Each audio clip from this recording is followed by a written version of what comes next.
이제 내일이면 추석이 됩니다. 우리가 추석이 되면 가족들을 생각하지 않을 수 없어요. 그리고 우리는 자꾸 생각이 과거로 가죠. 전에 있었던 일들이 확 떠오르고, 오늘 예배를 드릴 때에도 정신 차리지 못하면 이제 과거로 돌아갈 겁니다. 근데 우리가 가족들을 만나면 다 즐겁고 뭐 좋은 일도 있지만은 그렇지 못한 일들도 좀 있어요. 그렇죠? 과거에 살면서 싸우고 겪어냈던 일들이 아직 그대로 남아있거든요. 그래서 우리는 이 추석과 같은 명절을 만나면 좋으면서도 또 부담이 되기도 하고 어려움이 되기도 해요. 2부 설교를 듣고 나가시던 어떤 권사님이 제 손을 꽉 잡고 마지막에, 목사님, 우리 사회가 내일 온대요. 사회가 못된 짓을 했거든요. 눈물을 흘리면서, 근데 목사님 말씀 듣고 제가 용기를 얻었습니다. 근데 정말 용서해 줄 수 있을지 모르겠습니다. 그러면서 그냥 눈물을 흥건해서 돌아가시더라고요. 그래요. 만나면 기쁨인데 정말 그럴 수 있을까? 이게 이제 우리들의 고민이죠. 하지만 오늘 말씀을 통해서 여러분 힘을 얻으시기를 바라고, 오늘 요셉처럼 여러분들 가정에도 내일은 그저 화해의 자리가 쫙 펼쳐지고 새로운 출발이 시작되시기를 간절히 축원합니다.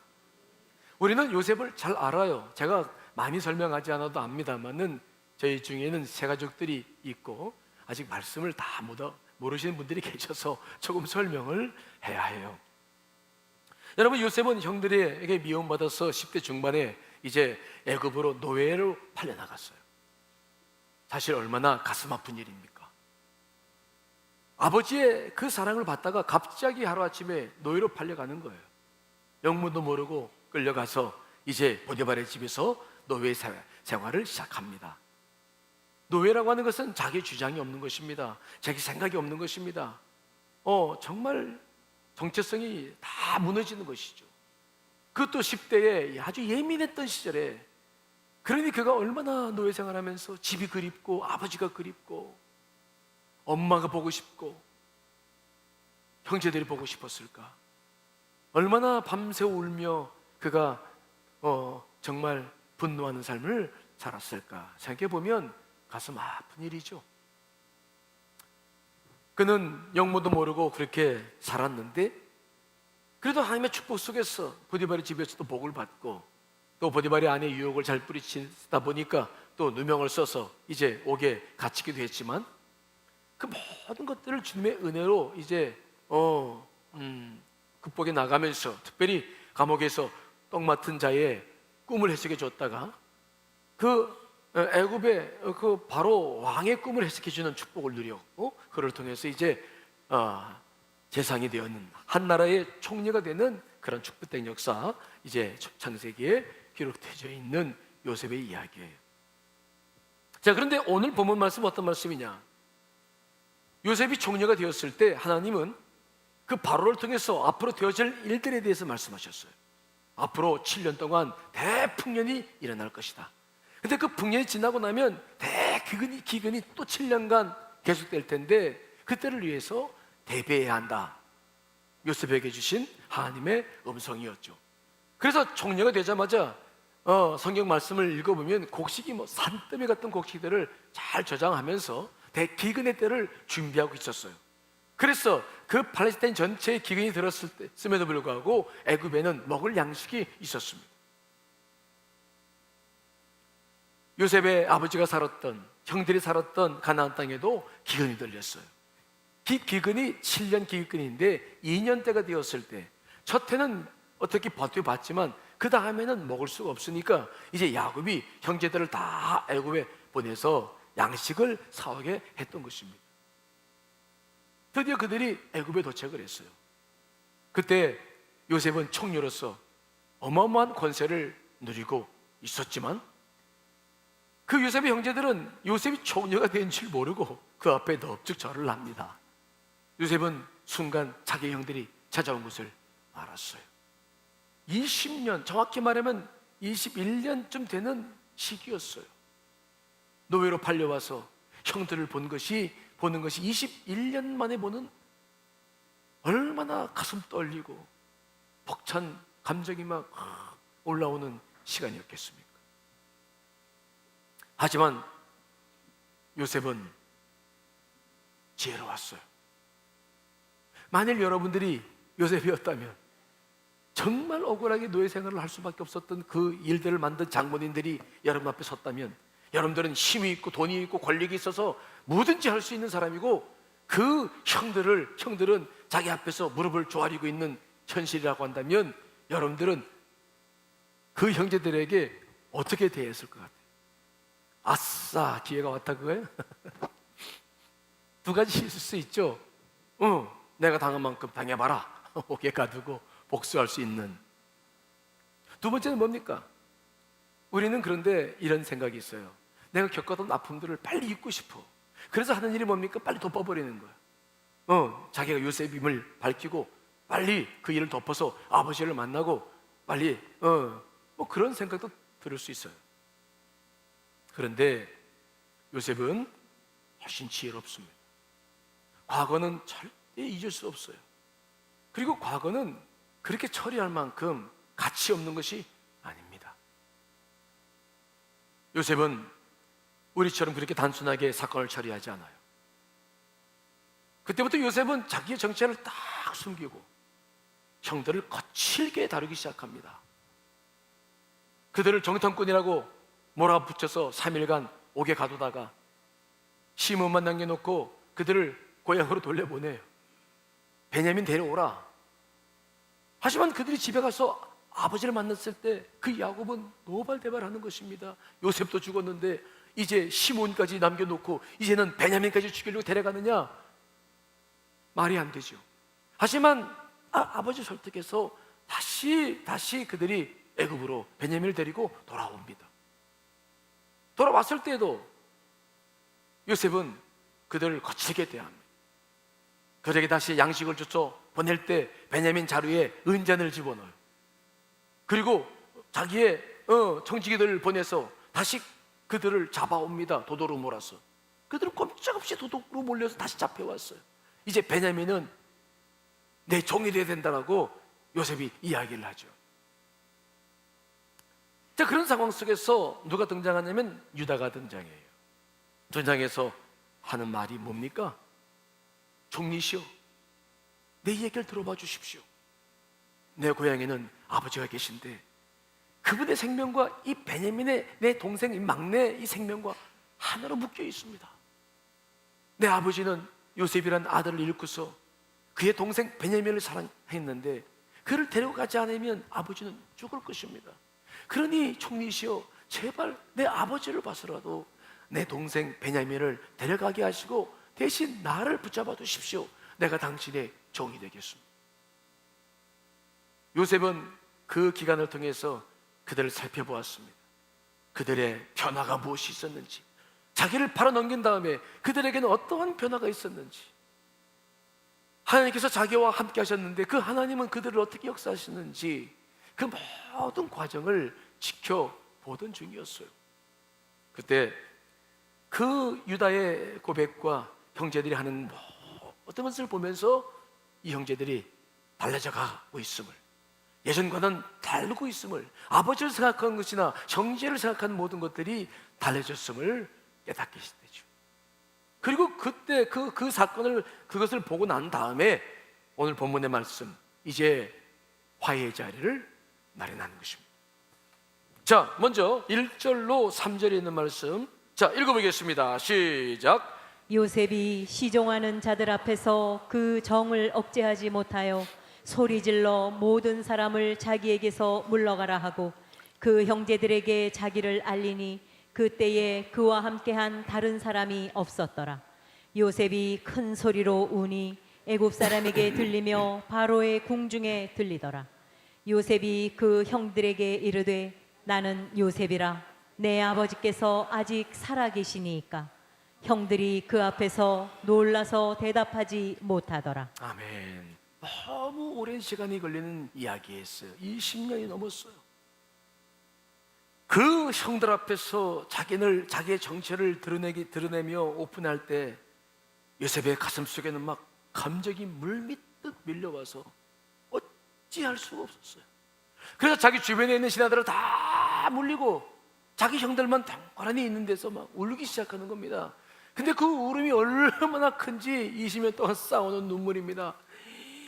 저럭저럭 매굽에 궁이 막 울리고 애굽 사람들이 다 들을 정도로 막 통곡하기 시작하는 거예요.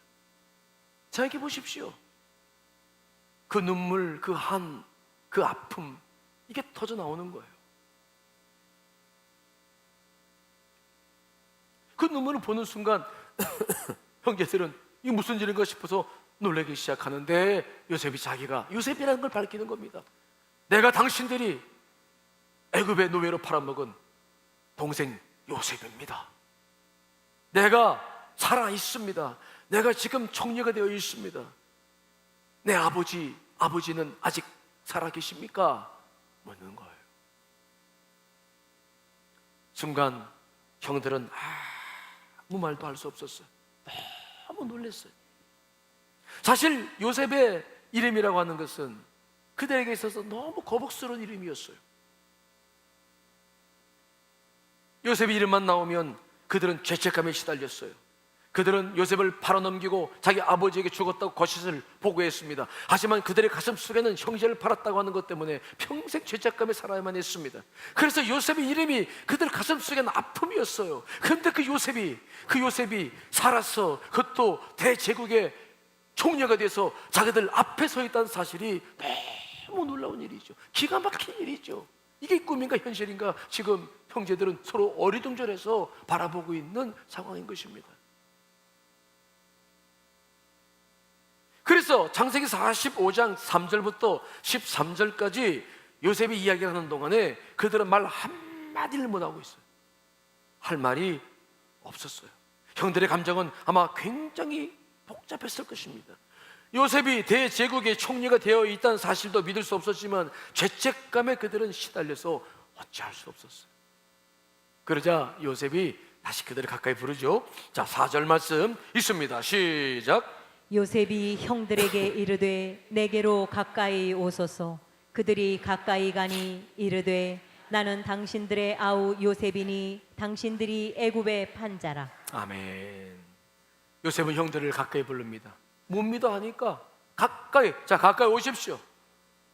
보십시오. 당신의 아버지는 내 아버지는 살아계십니까? 자기가 요셉인 것을 드러내 보여요. 정말 자기가 요셉인 것을 알게 합니다. 그리고 22년이라는 그 아픔을 지쳐내기 시작하는 것이죠.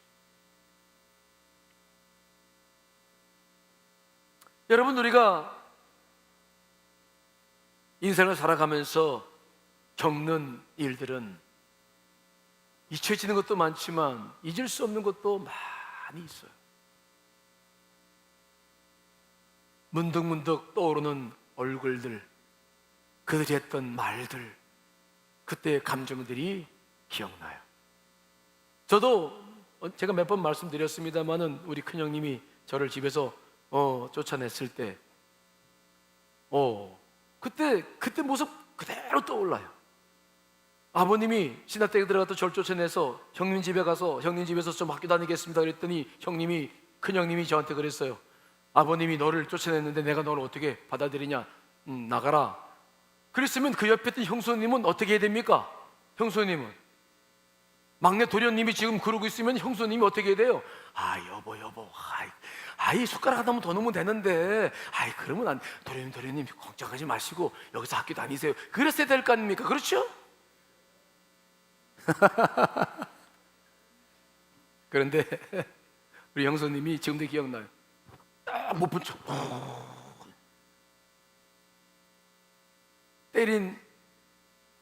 때리는 시어머니보다 말리는 누가 밉다고.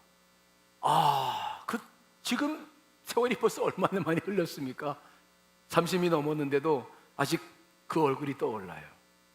내일이면 만나야 될 텐데 그 얼굴이 떠올라요. 그때 집을 나오는데 2월 말인데 아주 그 까만 진눈깨비가 흐르고 먹구름이 쫙 꼈던 그 날씨, 그 길을 가방을 들고 걸어 나와서 어디서 잠을 자야 하나 고민했던 그때가 지금도 쭉 떠올라요. 쉽게 잊혀지지 않아요.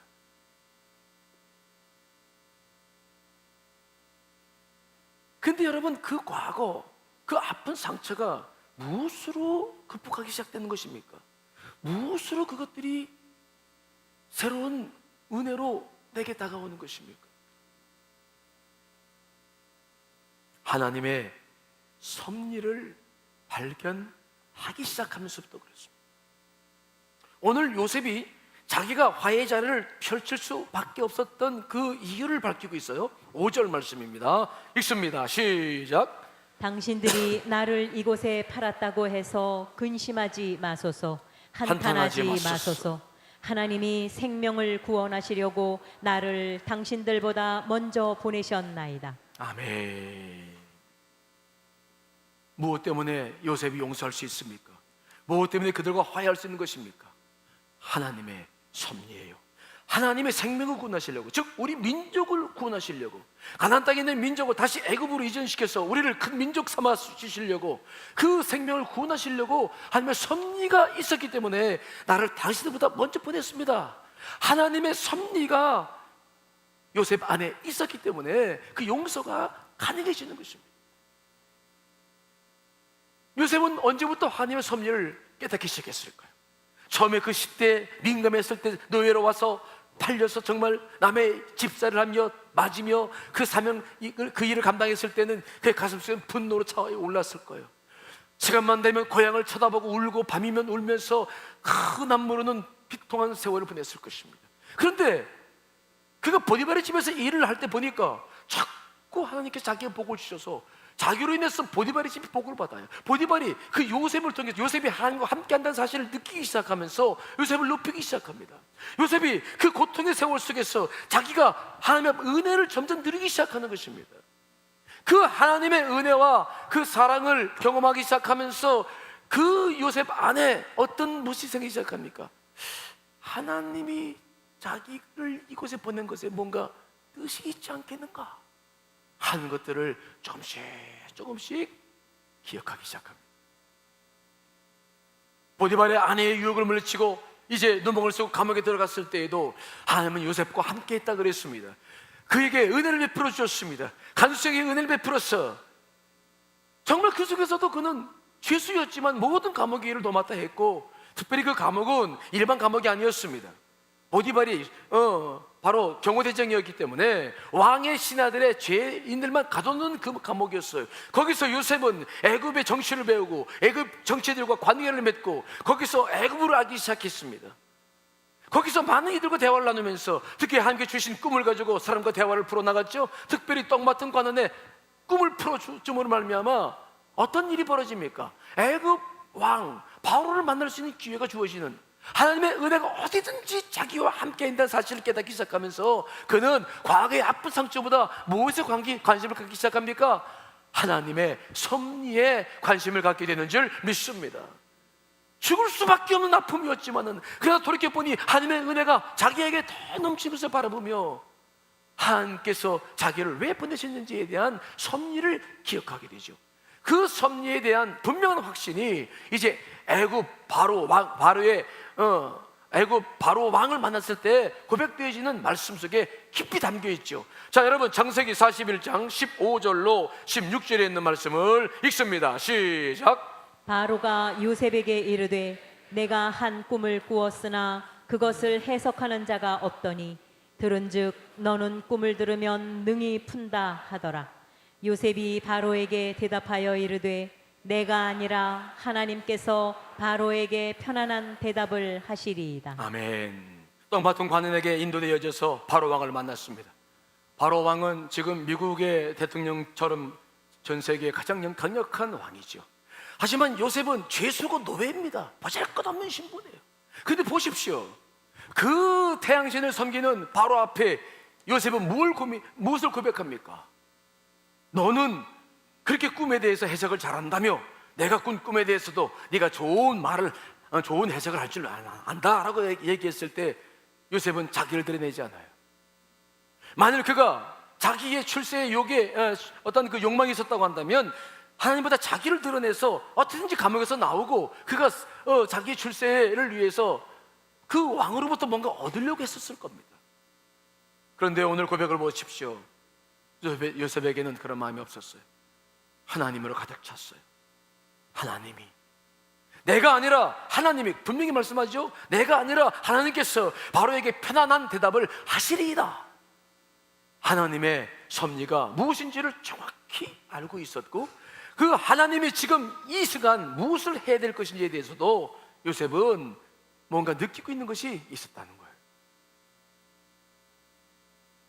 그 하나님의 섭리를 그는 점점점 깊이 알아갔던 것입니다. 과거에 당했던 그 아픔보다 그것을 뛰어넘어서 그를 무마시켜 그 아픔을 승화시켜 나갈 수 있는 그 하나님의 섭리가 무엇인지를 그가 알기 시작하는 것입니다. 이것이 굉장히 중요한 용서와 화해의 기반이 되는 것입니다.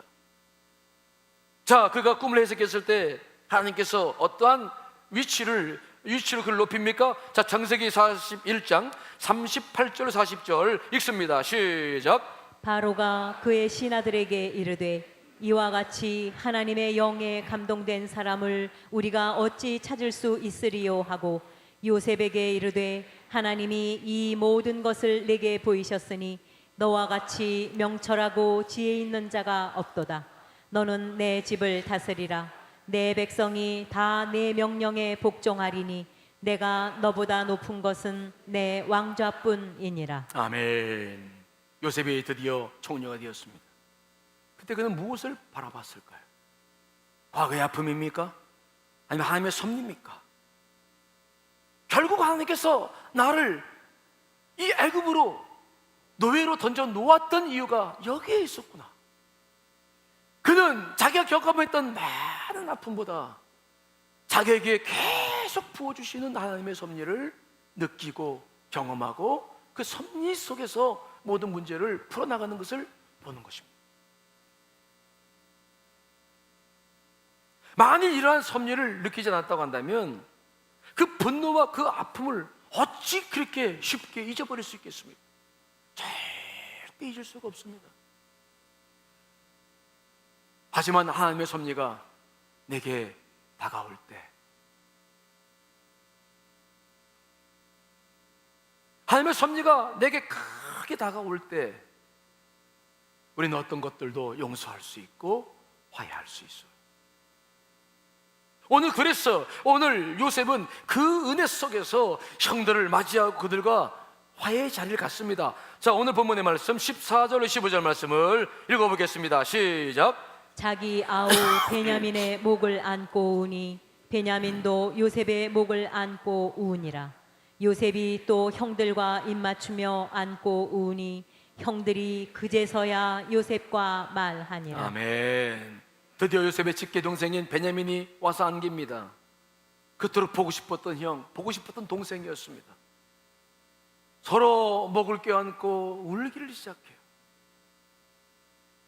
또 요셉은 이제 하나님의 섭리를 깨달았기 때문에 그 형들을 한 사람 안고 서로 웁니다. 형들은 자기의 죄를 회개하고 울고, 요셉은 하나님의 섭리하심에 감사하며 그들을 품어내며 울고, 22년 동안 묶였던 모든 것들을 풀어내는 그 자리, 화해의 자리가 오늘 펼쳐지고 있는 것을 보는 거예요. 정말 바라는 것은 뭡니까? 내일 여러분들이 맞이하는 추석 명절에 가정 예배를 드리며 이런 화해의 장들이 열려지시기를 간절히 축원합니다. 정말 어떠한 일이 있다 할지라도 화해를 할 수 있는 그 시간이 주어지기를 바라요. 자, 그런데 오늘 우리가 이 말씀을 통해서 화해로 나아가기 전에 배워야 될 것들 몇 가지가 있어요. 중요한 것들이죠. 첫째는 뭡니까? 오늘 요셉이 형제들을 대하는 모습을 통해서 배울 수 있는 게 뭐냐? 따라합시다. 참된 화해와 거짓 화해를 구분하라. 우리가 화해를 합니다. 상대방과 합니다. 근데 여기에는 참된 화해가 있고 거짓 화해가 있어요. 자, 화해라는 게 무엇입니까? 화해는 쌍방이 하는 거예요. 가해자가 있으면 피해자가 있는 것입니다. 그렇죠? 이 화해라고 하는 개념은 뭐냐? 가해자가 자기가 한 일에 대해서 정직하게 잘못했다고 인정할 때 화해가 이루어지는 것입니다. 근데 우리의 심리는 뭐가 있습니까? 빨리 아픔과 상처를 덮어버리려고 피해자 입장에선 사람들이 가끔 어떤 일을 합니까? 그냥 덮어버려요. 예를 들어서 오늘 요셉이 형들을 그렇게 대했으면 어떻게 됐을까요? 좋은 게 좋은 거야 생각하면서 그때 나도 철이 없었고 늘 아버지 사랑을 내가 받고 있었고 내가 당신들의 일을 아버지한테 고자질했죠. 내가 잘못했어요.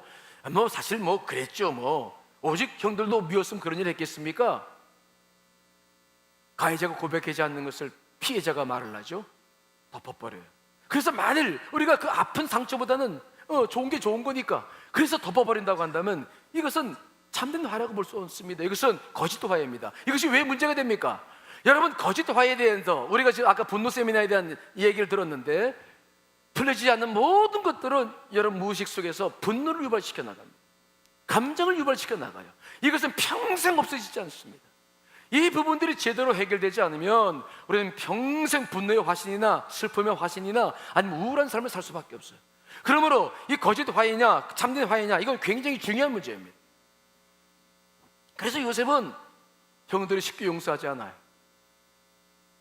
그들에게 거칠게 대하고 그들을 시험해 보기도 하고 그들의 변화를 눈여겨보면서 그 하나님의 섭리 속에서 이미 그들이 용서됐지만 그들을 그 기반을 통해서 화해의 자리로 오늘 나아가고 있는 모습을 우리가 봐야 됩니다.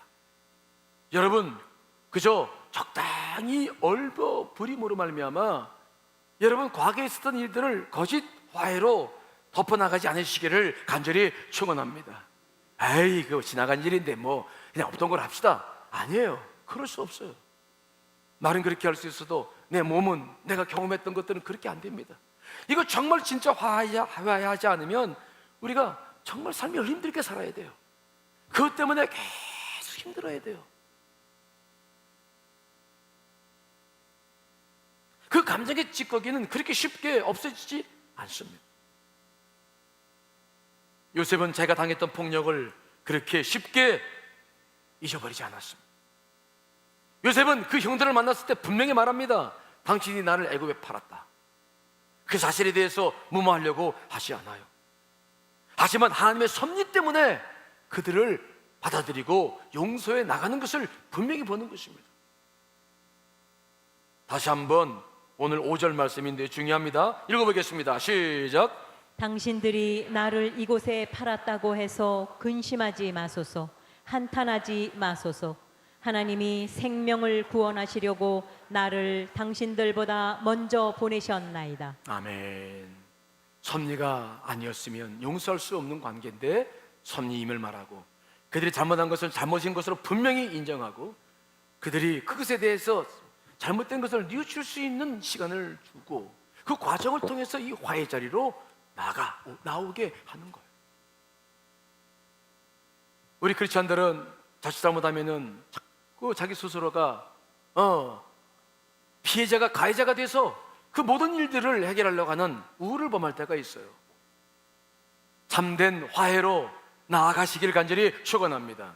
그러면 목사님, 참된 화해가 안 되면 어떻게 합니까? 계속 미워야 됩니까? 그 다음에 개념이 중요한 게 있어요. 우리가 이 부분을 혼동하면 안 됩니다. 따라합시다. 용서와 화해를 구분하라. 이 부분이 우리가 정리가 돼야 돼요. 용서와 화해는 뭐가 다릅니까? 화해는 쌍방이 해야 돼요. 상대방이 준비되지 않으면 화해 못합니다. 하지만 용서는 상대방이 준비되지 않아도 누가 할 수 있는 것입니까? 내가 하나님 앞에서 할 수 있는 것이 용서인 것입니다. 그래서 우리는 성급하게 화해결로 나가기 전에 용서의 단계라는 게 필요해요. 정말 우리가 이 단계를 밟지 않으면 화해 단계로 나아갈 수가 없습니다. 여러분 그런 거 경험해 보셨어요? 어느 날 기도하다 보니까 하나님께서 용서하라는 마음을 주셔. 그러고 보니까 어떤 집사님하고 얼마 전에 안 좋은 일이 있었어. 그래서 내가 용서해야지. 그래가지고 찾아갔어. 집사님한테 나 좀 만나 차 좀 마십시다. 웬일이야? 만나서 차를 마시면서 말을 해요. 사실은 나 얼마 전에 당신 미워했어. 이리리리 해가지고 당신 미워했어. 상대방도 그것을 느꼈다고 한다면 아 그래 내가 미안해서 서로 화해가 될 겁니다. 근데 상대방이 전혀 몰라. 자기는 자기 뱉은 말을 몰라. 그랬어? 아니 당신이 나를 미워했단 말이야. 이 감정의 씨앗이 오히려 굉장히 어색해질 때가 있어요. 저도 그런 게 경험한 적이 있었어요. 옛날에 강원에서 목회할 때 이제 저도 젊었으니까 그때 공을 많이 찼는데 축구를 많이 했는데 다른 지방하고 경기를 하는데 꼭 그 앞에 있는 수비 아주 덩치 큰 목사님이 계셨어요. 그분이 저를 마크를 하는데 아주 철떡같이 마크를 해가지고 그 친구 때문에 아주 그냥 저도 힘들었지만 그 친구도 저 때문에 골탕 좀 먹었죠.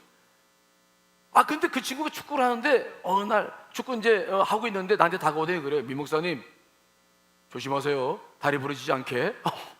나한테 엄풀어 주는 거예요. 경기 시간에. 아니 목사가 그런 말 하게 돼? 축구라는 게 뭔데? 그래가지고 그 말이 내가 이게 없어지지 않아요. 그 친구가 가끔 생각나. 공찰 때마다 다리 부러지지 않게 조심하세요. 그 친구에서 근데 어느 날 강화에 목사님들이 모임이 있어서 가서 이제 제가 참석했는데 그때 보니까 그 친구 거기 앉아 있어. 그 친구를 딱 보니까 생각이 납니까 안 납니까? 저 친구가 내 다리를 부러뜨리려고 그랬지. 그래가지고 만나서 차 마시면서 김 목사 옛날에 그랬었지? 내 다리 부러뜨린다 했잖아. 언제 그랬어? 하면서 여러분 화해는 양측이 필요해요.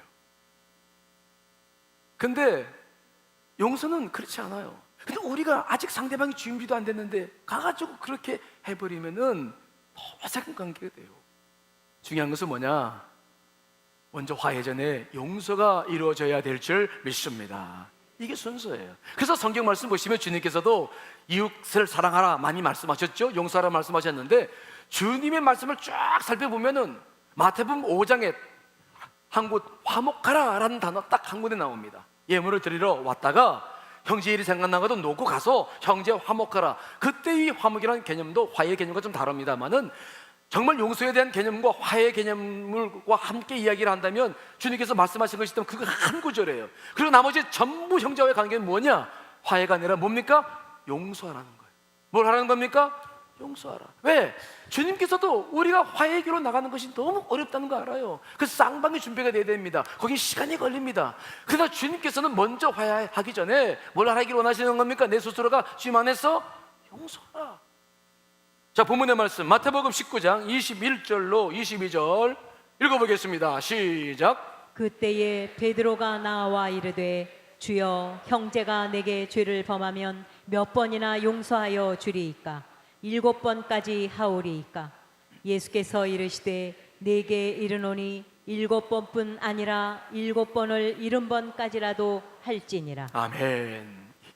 70번을 7번까지 하라. 뭐가 안 되기 때문에 계속 용서가 필요한 겁니까? 화해가 안 되는 거예요. 계속 돌이켜 또 잘못하고 또 잘못하고 정말 화해할 수 없는 사람. 주님은 그래서 그런 사람들에게도 이렇게 뭘 말씀했습니까? 70번씩 7번 뭐라고요? 화해가 아니라 뭐라는 겁니까? 용서하라는 거예요. 그 상대방과 네가 비록 화해는 안 돼도 용서해라.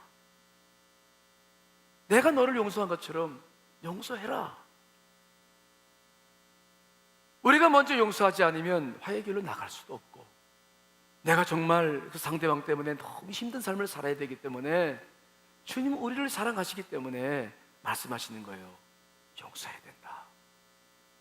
그러므로 우리는 용서와 화해를 분명히 구분해야 돼요. 상대방이 준비가 안 되는데 미리 가가지고 그냥 덮어버리고 여러분 절대 이러면 안 됩니다. 특별히 가해자들은 자기가 한 일을 쉽게 잊어버리고 제가 한 것에 대해서 책임 안 지려고 그러고 그게 그렇게 상대방에게 큰 상처가 되는지 몰라요. 그렇기 때문에 우리는 아픔을 겪으면서 그때를 기다려야 돼요. 그러나 먼저 주님께 나아가기 위해서는 용서가 필요합니다. 먼저 주님께서 나와 함께 하시기 위해서는 내가 용서하며 죄를 풀어나가야 됩니다. 그래야 그분께서 나한테 역사하셔서 모든 섭리 가운데 모든 문제를 또 풀어나가게 될 줄 분명히 믿습니다. 그래서 우리는 화해는 비록 아직 안 했지만은 이제 뭘 하기 시작해야 된다고요? 용서해야 돼요. 용서해야 돼요. 그래서 우리가 이 용서 화해를 잘 구분해서 이 모든 일들을 해 나가야 여러분들의 가정 안에 주님의 은혜가 흐르고 여러분 삶 안에도 주님의 풍성하심이 임하게 될 줄 믿습니다. 그런데 오늘 말씀을 통해서 정말 더 중요한 게 있어요. 오늘 요셉이 어떻게 용서하고 화해했습니까? 우리의 삶 속에서 이런 일이 이루어지려면 용서와 화해 구분하는 것도 중요하지만 더 큰 것이 있습니다. 여러분, 하나님의 섭리를 발견하시기를 간절히 축원합니다. 하나님의 섭리를 발견해야 돼요. 왜 이런 일이 벌어지고 있나? 벌어졌나? 인간의 잘못일 수 있습니다만은 하나님은 절대 우리를 놓지 않으시는 분이시죠. 인간의 완악함, 연약함 속에서 역사하신 하나님, 정말 피눈물 흘리며 살아왔지만 그러나 하나님도 우리와 함께 하셨어요. 그래서 하나님은 그 질국의 역사 속에서 나를 만들어 나가시고 나를 다듬어 나가시고 나와 함께 하신다는 증거를 보여주시는데 그게 바로 하나님의 섭리 아닙니까? 저도 형제님을 뵐 때마다 형님은 소천하셨으니까 내일 또 이제 뵐 텐데 아직 화해는 안 된 것 같아요. 왜? 형수님 입에서 그 말을 내놓지는 않아. 내가 내놓기도 뭐하고 용서는 이미 다 했기 때문에 감정이 별로 없어요. 뭐 그렇지 않아요. 그런데도 아직 화해가 되지 않아서 올라와 얼굴 보면 별로 보기 쉽지 않아요. 화해가 되었으면 좋겠어요. 근데 그 아픔을 딛고 오늘 제가 어떻게 그들을 용서할 수 있습니까? 하나님의 섭리가 깊게 느껴지는 거예요. 만일 그런 일들이 없었다면 제가 얼마나 연약했을까? 주님께서 나를 강하게 키우시려고 했던 모든 일들 앞에 감사하며 그래서 더 눈물 흘리며 기도하며 내가 살아오지 않았나? 그 은혜를 생각해 보면 이제 내가 겪었던 것보다 그 은혜가 더 커요. 그 섭리하심이 더 커요. 그것이 그걸 덮고도 남음이 있습니다. 여러분 기억하시기 바랍니다. 여러분들이 겪고 있는 아픔, 경험했던 아픔보다 하나님의 사랑과 섭리가 더 큰 줄 분명히 믿습니다. 내가 잃어버린 것보다 주님이 주신 것이 더 많은 것을 부인할 수 없는 거예요. 그러니 그 상대방을 어떻게 내 입장에서만 바라봅니까? 하나님도 저 영혼을 사랑하시는데 그래서 내가 은혜를 베푸셨는데 어찌 나만 생각하며 그 영혼을 돌아보지 않을 수가 있는 것입니까? 그래서 하나님의 섭리하심이 내 안에 넘쳐오기 때문에 내 안에서 용서의 길을 걷게 되고 화해의 길을 걷게 되는 거예요. 저는 그림을 잘 모르지만 특히 유화 그림을 그리는 분들 보면은 그런 분들이 그림을 그렇게 그리더라고요. 어느 날 가보니까 큰 캠퍼스에 밑그림이 되는 물감들을 그냥 잔뜩 뿌려놔요. 이게 무슨 그림을 그리나 잘 몰라요 처음엔. 근데 나중에 좀씩 후에 가보면 거기다가 덧칠을 하기 시작해요. 이 색깔로 덧칠하고 저 색을 덧칠하고 꽃도 만들고 벌도 그리고 예쁘게 덧칠하면서 그 모습이 보여지는 거예요. 점점점 처음에는 뭔지 모르겠는데 그 혼동된 상황이었는데 점점 그 속에서부터 이제 그 모습들이 드러나는 거예요. 저는 이게 우리 인생이라 생각해요. 여러분 우주 만물을 보십시오. 우주 만물의 모든 것들은 흐름이 있습니다. 시냇물들은 어디로 흘러갑니까? 시냇물도 졸졸 흘러가요. 강으로 흘러가서 강은 어디로 갑니까? 바다로 가죠. 우리 인생도 흘러갑니다. 봄, 여름, 가을, 겨울이 흘러가요. 어디로 흘러가는 것입니까? 우리도 그렇지 않습니까? 저도 지금 이렇게 생겼지만 그래도 젊었을 때는 그래도 괜찮았습니다. 머리도 많았고 그래도 멋있었어요. 그러니까 우리 집사님이 저를 좋아하지 않았겠습니까? 세월은 흘러가요. 근데 중요한 것은 이 세월이 어디로 흘러가느냐는 거예요. 무엇을 향해 가는 것입니까? 시냇물은 바다로 향해갑니다. 우리 인생도 흘러갑니다. 어디로 흘러갈까요? 하나님께서는 우주 만물을 완벽히 지으셨고 우리도 완벽히 지으셨어요. 우리가 흘러가야 될 것은 온전함이라는 것입니다. 어디라고요? 온전함. 시냇물이 바다로 흘러가듯 우리의 거친 삶도 다듬어져 가며 온전함을 향해 나아가는 것, 이게 우리 인생이 아닌가 생각해요. 하나님 앞에 서는 것이 가장 온전하겠지만 이제 이 세월이 흘러가는 거예요. 여러분 가정들도 세월이 한 해 한 해 흘러갑니다. 어디로 흘러가야 됩니까? 온전함을 향해 나아가야 될 줄 믿습니다. 한 해 한 해 세월이 흘러가면서 이제 얼굴을 서로 보면 주름살도 다 지고 이제 얼굴 머리도 희끗희끗해지고 인생이 흘러갑니다. 여러분의 가정도 흘러갑니다. 그러나 안타까운 것은 뭐냐? 그렇게 흐르고 있음에도 불구하고 아직도 하나님의 섭리를 발견하지 못한다면 그것처럼 안타까운 것이 없어요. 하지만 우리는 이미 알고 있어요. 여러분, 이제 내일 추석은 지난해 추석보다는 더 온전해질 수 있는 추석이 될 줄 믿습니다. 그대를 용서하고 정말 화해의 길을 펼쳐보십시오. 우리를 바라보시며 기뻐하시를 하나님 아버지를 바라보십시오. 여러분들에게 그런 은혜가 충만하시기를 간절히 축원합니다. 다 같이 기도하시겠습니다.